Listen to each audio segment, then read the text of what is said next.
1,000 plus faculty, 600 plus PhD, industry-driven skilling. KL, deemed to be university.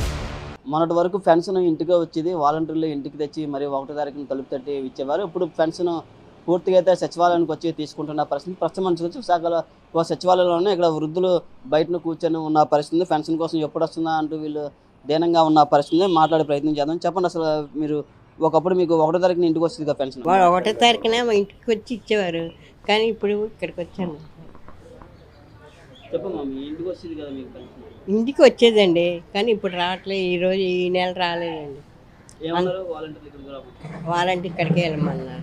YSR వచ్చిన తర్వాత ఇంటికి వచ్చి చాలా బాగా తలుపు తట్టి ఇస్తున్నాడు మనకి. చాలా బాగుందండి. కానీ ఇప్పుడు ఈ సిస్టమ్ కోర్టులో ఇస్తున్న తర్వాత మాకు చాలా ఇబ్బంది అయిపోయింది. చంద్రబాబు కోర్టులో వేసాడు కదా, మాకు చాలా ఇబ్బంది అయిపోయింది. ఇప్పుడు ఆటకి తెల్లవారు తలుపు కొట్టి వచ్చి ఇచ్చేవారు. ఇప్పుడు మేము ఇక్కడ రావాల్సి వస్తుంది. మేము కష్టం కదండి మరి. అందుకు ఇప్పుడు ఏముంది, మాలట్లో వస్తామండి. ముసలి అటు బంధువులు రావడం చాలా కష్టం కదండి. అందు గురించి దయచేసి ఇంటికి వచ్చేలాగా ప్లాన్ చేసి చేయండి. అవును, మరి ఇప్పుడు ఇబ్బంది అయిపోతుంది. మరి ఏడు చేస్తాం. 3 రోజులు దీని గురించి ఉండిపోయాను నేను, డ్యూటీకి వెళ్ళకుండా. ఇప్పుడు ఇంతకు వస్తే 3:30 రమ్మన్నారు. ఇప్పుడేమో మా వాలంటీర్ ఫోన్ చేశారు, నాగమణి గారు రమ్మని చెప్పారు. రమ్మని చెప్తూ వచ్చాను. ఇబ్బందే కాదు మరి, ఆయనతోటి కొన్ని నేనంటే వచ్చాను, ముసలివాడు రాలేదు కదా సార్. మరి నేనైనా నడిచి రాలేక ఆటో వేసుకుని వచ్చాను ఇక్కడికి. అతనికి 20 రూపాయలు ఇచ్చాను. హెడ్ చేస్తాను, తప్పదు మరి. నేను ఉదయం వచ్చాను, మళ్ళీ ఇప్పుడు వచ్చాను, 2 సార్లు వచ్చాను.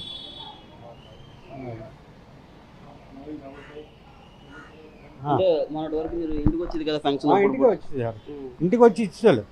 గేట్ కొట్టేసి మరే లేపి ఇచ్చేవాళ్ళు పడుకున్నోడిని. మరి ఇప్పుడు ఈ నెల ఇబ్బంది అయింది. చూడొచ్చు, ఇక్కడ సచివాలయం సిబ్బంది పూర్తిగా అయితే సచివాలయం సిబ్బంది వచ్చి మాకు ఇక్కడ పెన్షన్ తీసుకోమని చెప్తున్నారని, అలాగే చాలా ఇబ్బందులు పడుతున్నామని. మొన్నటి వరకు మాకు కోడి కొయ్యకు ముందే మాకు తెచ్చి ఇచ్చేవారు, అలాంటిది ఇప్పుడు ఆ పరిస్థితి లేదని వీళ్ళు చెప్తున్నారు. అసలు 2 రోజులకి మేము సచివాలయం చుట్టూ తిరుగుతున్నామని చెప్తున్న ప్రశ్న. చెప్పమ్మా, పెన్షన్కి వచ్చారా? ఇంటికి వస్తేనే బాగుంటుంది కదా, ఎక్కడికన్నా మాకు అవస్థగా ఉంటుంది కదా. హ్యాండిక్యాప్కి అయితే మరీ కష్టం. అది ఎక్కడి నుండి వచ్చారు?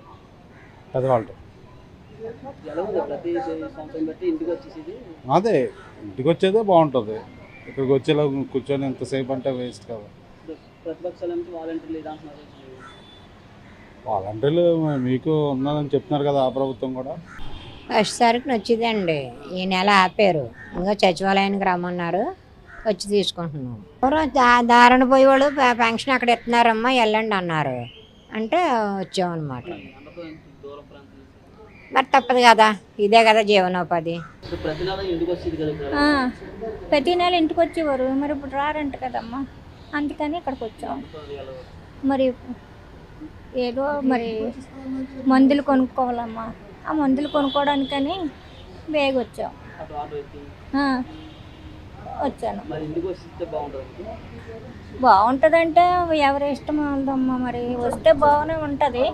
నళ్ళేమో కాళ్ళు బాగలేవు, మరి ఎలాగోలాగా ఓపపడి వచ్చాను బాబు. అది ఏడ్ చేస్తాం సార్, మరి అలా పెట్టారు, మరి మేము ఏం చేయగలం చెప్పండి. గవర్నమెంట్తో మేము పోరాడలేం కదా, అది ఎలా చేస్తే అలాగే. ఎండను నేను వాచ్మెన్ పని చేసుకుంటున్నాను, 3 రోజులు బట్టి ఇంటి దగ్గరే ఉన్నాను. ఇప్పుడు అలా తీసేస్తారంటే అది ఒక భయం. మరి అదే సరే సార్. ఇప్పుడు చూడొచ్చు, పూర్తిగా అయితే పెన్షన్ డబ్బులు పూర్తిగా అయితే ఇక్కడికే వచ్చి తీసుకుంటున్న పరిస్థితి. మనం ఒకప్పుడు కోడి కుయ్యకు ముందే మాకు ఇంటికి వచ్చేది 3,000, ఇప్పుడు ఈ 3,000 కోసం సుదూర ప్రాంతాల నుంచి సచివాలయంకి ఎండనక ఇక్కడికి రావాల్సి వస్తుంది. అయితే ఈ ఆలోచనపై పూర్తిగా మళ్ళీ పునరాలోచన చేయాలని వృద్ధులు సైతం అయితే చెప్తున్న పరిస్థితి. కనీసం వాళ్ళు నించోలేని పరిస్థితి కూడా ఉంది. పూర్తి ఇక్కడే కూర్చుంటున్న పరిస్థితి. లోపల సచివాలయంలో కూడా స్టాఫ్ ముందుగానే వీళ్ళు ఇక్కడ కూర్చోబెట్టి తమ్ము పెట్టి మరీ తీసుకొని పేర్లు రాసుకొని పెన్షన్ ఇస్తున్న పరిస్థితి అయితే ఇక్కడ ఉంది. కెమెరా పర్సన్ సాగర్తో నాయుడు, RTV విశాఖ. మరిన్ని వీడియోస్ కోసం ఛానల్ సబ్స్క్రైబ్ చేయండి, లేటెస్ట్ అప్డేట్స్ కోసం వాట్సాప్ ఛానల్ ఫాలో చేయండి, అండ్ లింక్ డిస్క్రిప్షన్ లో ఉంది.